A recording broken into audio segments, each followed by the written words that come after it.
It wasn't enough for Jim Courier to become the first American to be ranked #1 at season's end. No, Courier wanted to clinch the Davis Cup for the United States, and he did so yesterday with a 4-set victory over Switzerland's Jakob Lasik.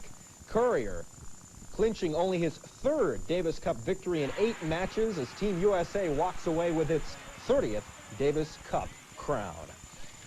You can't accuse the baseball winter meetings of being one big fat bore. They got off to a roaring start this weekend in Louisville. First trade news involving the Angels and Yankees. Last night, California shipped lefty Jim Abbott to New York in exchange for a trio of minor league prospects. And from trade talk, we enter the twilight zone concerning free agent outfielder Barry Bonds. The former Pirate apparently came to terms with San Francisco on Saturday on a record 6-year, $43.75 million contract. A press conference to seal that deal was supposed to be held last night, but the Giants were no-shows. The contract was worked out between Barry's agent and the future owners of the team.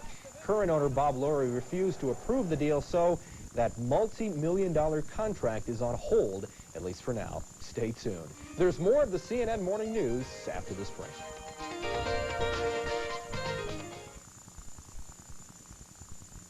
Great things happen when you put on a uniform.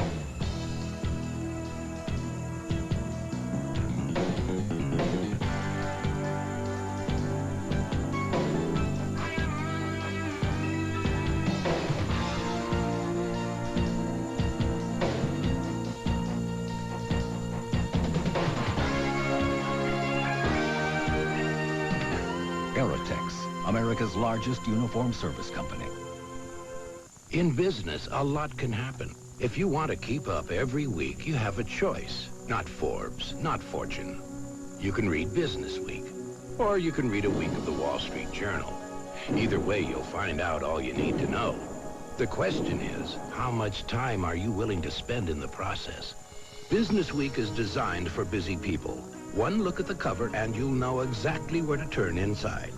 A quick scan of the contents page and you'll have all the events of the week that interest you. Now is the time to subscribe to BusinessWeek, because right now you could get 28 issues of BusinessWeek for the low rate of $24.95. A savings of more than 68% off the cover price. And with your paid subscription, we'll send you the desktop data bank. It's cordless and absolutely free.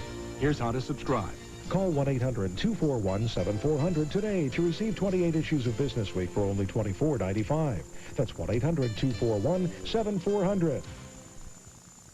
Tonight on Sports Tonight, a look back at Week 14 of the NFL, just in case you missed it. Also, the baseball winter meetings open in Louisville. A lot of free agents available, and what to do about Marge Schott. 11 o'clock Eastern on CNN.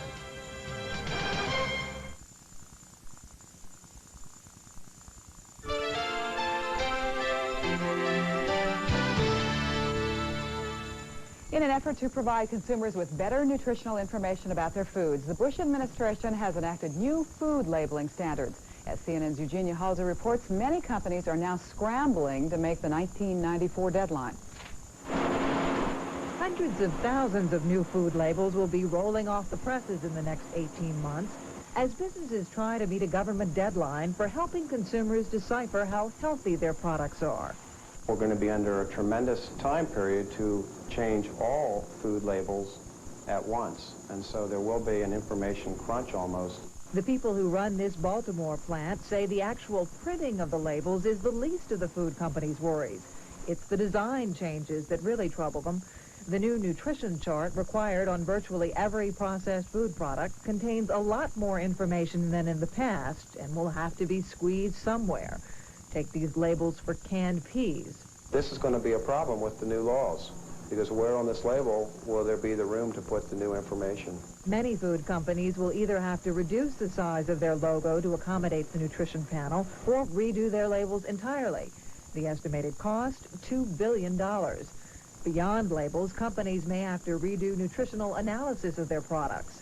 There are other companies ready to bite into that business opportunity. Small food manufacturers say the changes will be particularly burdensome for them. And the cost of that regulation has to be passed on to the consumer, or it has to be absorbed by the company. And in many cases, they're talking about 20% of their sales dollars having to be invested in this label change. The companies may also have to change the front of their products. There are now strict definitions for terms like low-fat and cholesterol-free. But government officials say the cost of business will be offset by huge savings in healthcare dollars down the road as consumers gain a better understanding of the connection between diet and disease.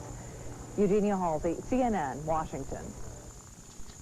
And coming up in our lifestyle segment, special Christmas gifts for special people. Whether it's culinary creations with a little Italian flavor, or even if your friend has gone to the dogs, we'll look at some coffee table books for just about any taste.